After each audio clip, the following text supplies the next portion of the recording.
Hey, what's going on, brothers? This is the first video from Jolly Rogers Models. This is the ICM 148 scale MH-60 Blackhawk build. There's been a couple reviews on YouTube now. A couple of guys have gone over it.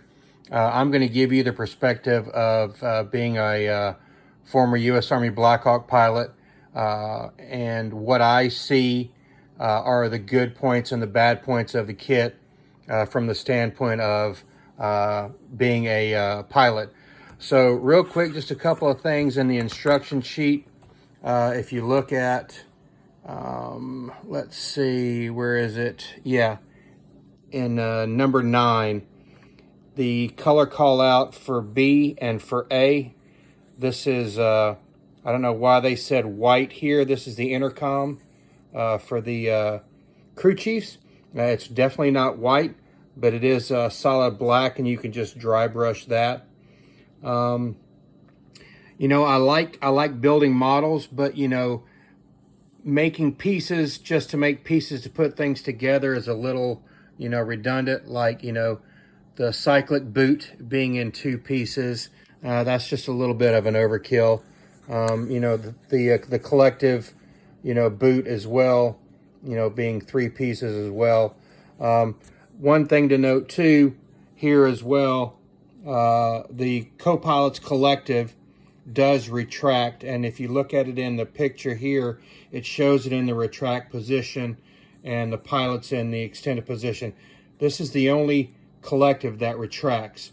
So when you're sitting on the ground, or when no one's in the cockpit, or if you're switching out, you know, co-pilots or whatever, that will be retracted and folded back. If not, it'll be twisted back into the flight position. So just be wary of that. The other thing that I was looking at on the instructions here is for the transmission oil drip pan, they say paint it brass. That's incorrect. It's either the gold gray, dark gold gray, or it's could be like maybe like a bronze green if you're talking about the new Mike model. But this is the Lima model, so it's going to be the fuselage color, which is the gold gray. Everything else is pretty good here.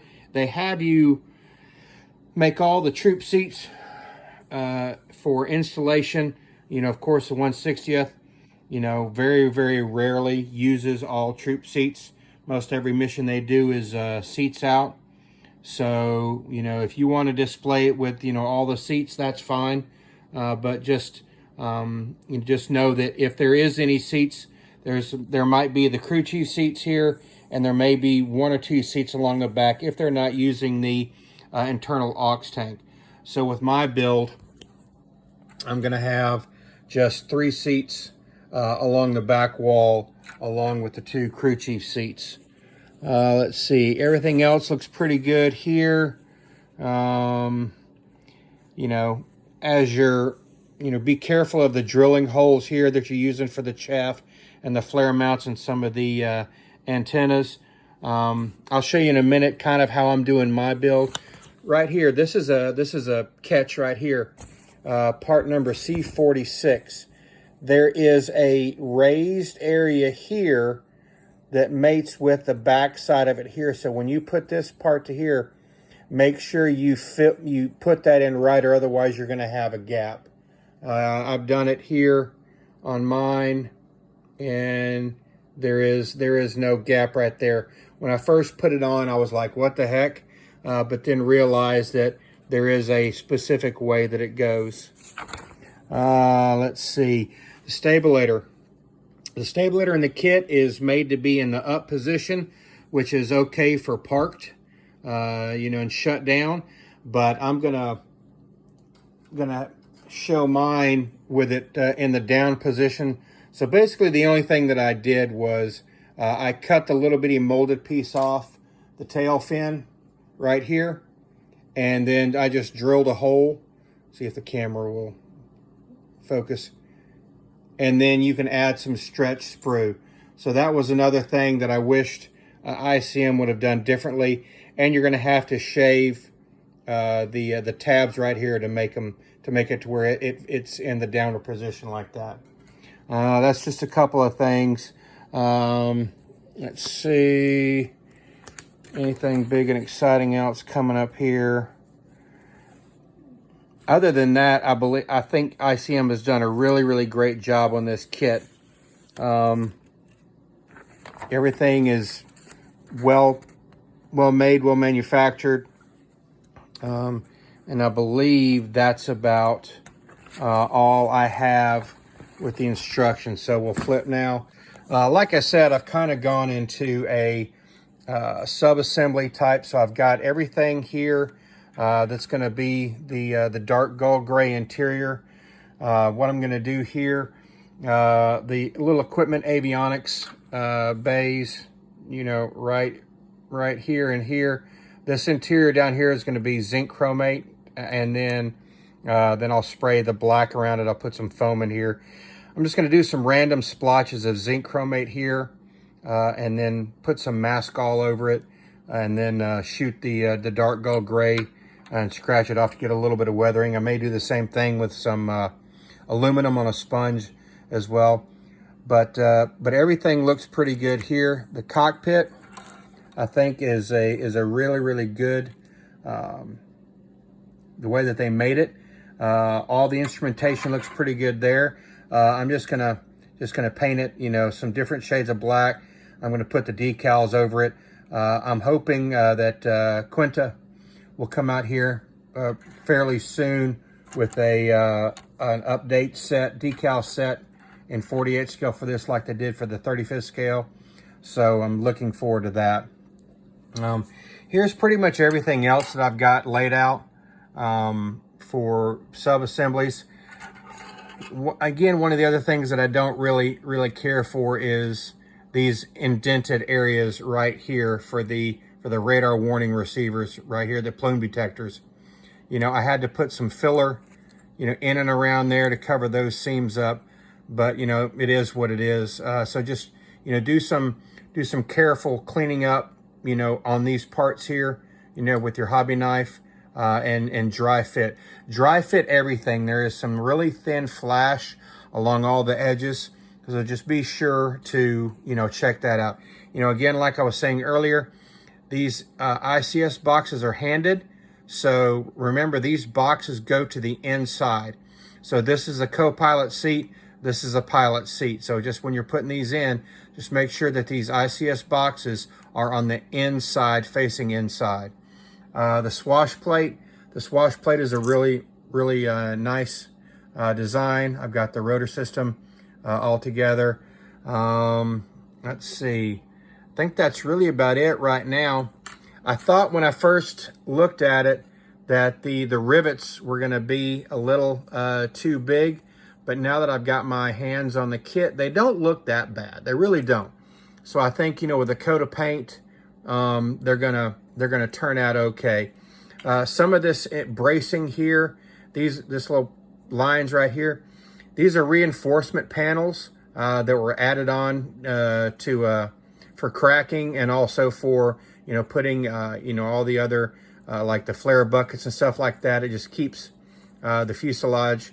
These are all added on, so they've got these engraved, so those should actually be standing out a little bit proud. Those, and then this one down here under the bottom. Let me see if I can get it. This one right here. Yeah, this big one right here. That one right there. That should be kind of you know, sitting on top of the bottom of the fuselage. So I know that the Edwards set, I do have the Edwards set for the Italeri kit. I have another MH-60L Blackhawk kit that I bought, and what I'm planning on doing that is I've got the res kit main rotor for the MH-60. These are all for the Italeri kit, but I'm pretty sure I can make it work. I've also got, let me see here. I've got some live resin 48 scale figures that I'm working on too. So I'm going to have a full crew with a couple of operators sitting out of the side of the bird. And then if it gets, if I can buying it, when I buy another kit or whatever. This is another thing that I'm working on too here. I got this a long time ago. This is a UH-60M. This is a UH-60M resin conversion kit. And so it's got all the pieces. It's got these are beautiful, beautiful UES exhaust. It's got a really nice small Robertson internal tank. It's got the new correct seats, and also the interior. Man, this is a beautiful interior. Look at that. It's got the multifunction slew controllers there, plus all the new avionics. So I'm contemplating on whether or not just making it a slick model, or to go ahead and work on making it a MH-60K or MH-60M kit. But that's everything right now for the first video, fellas. I'm gonna get to painting here. Like I said, I've got about 8 different shades of black, Euro 1 gray, and some other stuff that I'm going to do for shading for the exterior fuselage, which hopefully will look pretty good. If you don't have the book, I would highly recommend getting this Night Stalker book here, because what I'm going for,